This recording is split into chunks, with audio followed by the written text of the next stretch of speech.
Welcome to HomeKit 5. I'm Josh. I'm Brayden. Welcome back to the podcast. It is officially 2021 and kind of exciting. This is actually our right around our 1 year anniversary of us starting this. So happy 1 year anniversary. Yeah. And we're kind of excited for what is going to happen in 2021. So I think we're starting to get the set dialed in here if you're watching on YouTube. I don't know. We're pretty happy with it. And we are probably going to try some experiments in February. So stay tuned for that. So let's dive into the show. And I guess if you could, like, one thing that we would very much appreciate is, we would love to have some help kind of growing. So if you do enjoy the show, you can, share it on social media with other people. You can leave a comment on the YouTube channel. You can leave a comment on the podcast apps. If you're using those, that would be very much appreciated. As we don't spend a lot of time on growth, we spend a lot more time on content itself. So this week we're going to talk about Netatmo. We're going to talk about Turnkey. We haven't talked about that much. Akara, always Akara. Mm-hmm. And then we're going to talk about some smart plugs. So let's dive into it.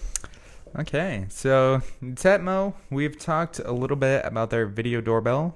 It is finally available in the U.S. Tomorrow from when this gets posted, January 6th.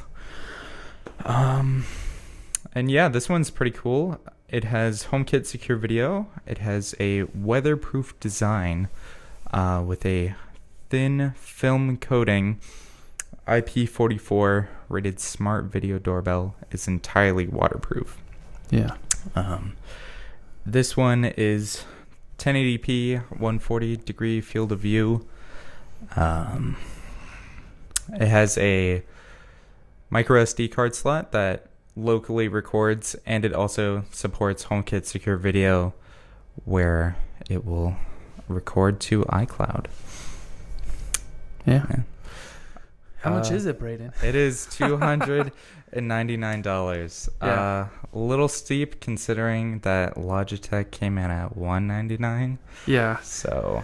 Yeah, it's tough. Like, I want to like this doorbell, but at that price range, it is just so hard when you can get one $100 cheaper, and I feel like you're getting just as good, if not better, right? Because with that Logitech, you're getting that color night LED kind of like lighting, whereas with this one you're getting more of that infrared night vision.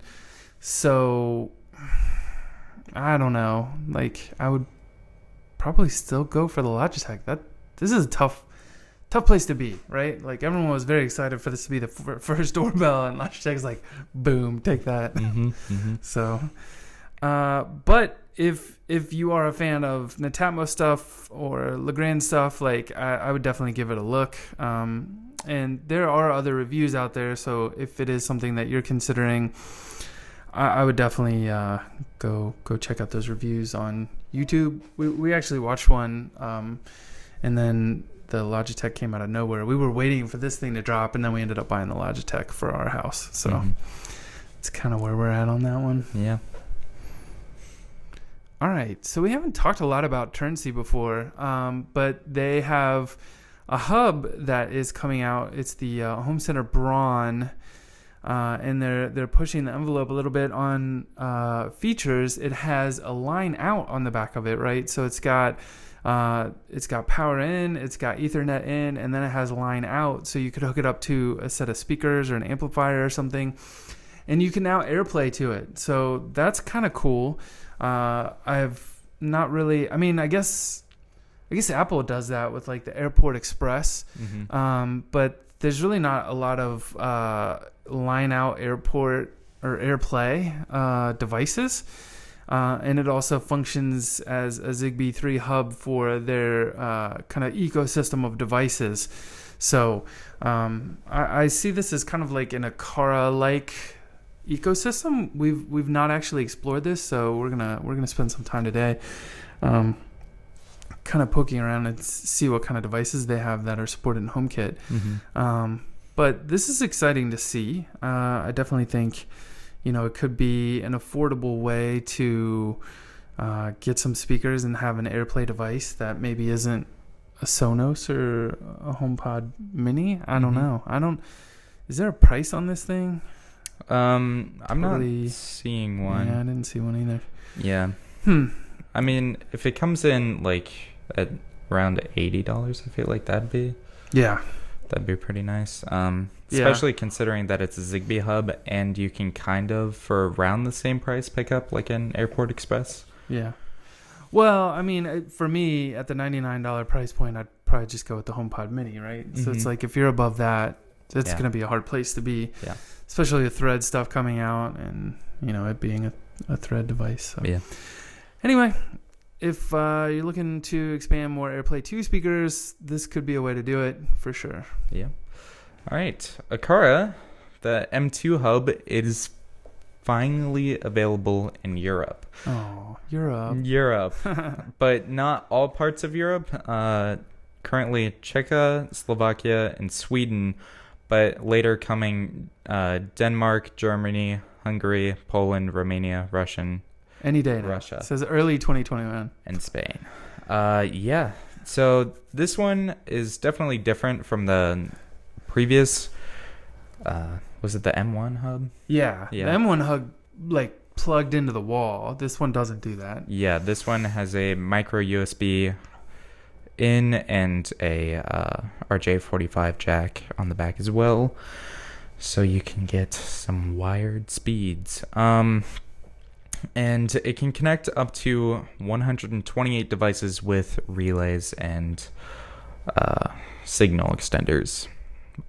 This one also has a built-in speaker and some alarm modes. Yeah, it supports all 4 native HomeKit alarm modes, which is kind of an improvement over the M1 hub, which only supported on and off. It didn't support a night or sleep mode. So that was actually one of the reasons that I moved away from the Akara ecosystem, and we picked up an Abode security system for the house because it didn't have the night mode support, and I really wanted that. So it's kind of nice to see this popping back in. This is certainly making me rethink things a little bit, but it's this looks interesting. Yeah, I'm kind of excited. So good job, Akara.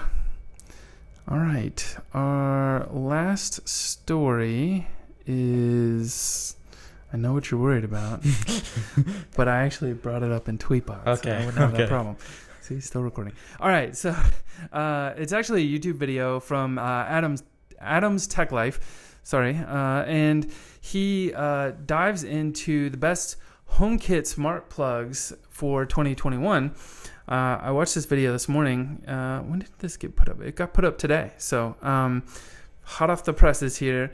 And in the video, he goes over kind of what each one offers and the differences. But he's got the Wemo Mini, which is funnily named because it's huge. It's literally the biggest out of the bunch. The Philips Hue, the VocoLink Smart Bar. I guess that one's technically the biggest. The Eve Energy and the Meros Smart Plug. So I don't want to spoil it. I definitely would say you want to go watch this video for his thoughts and which one he deems the winner.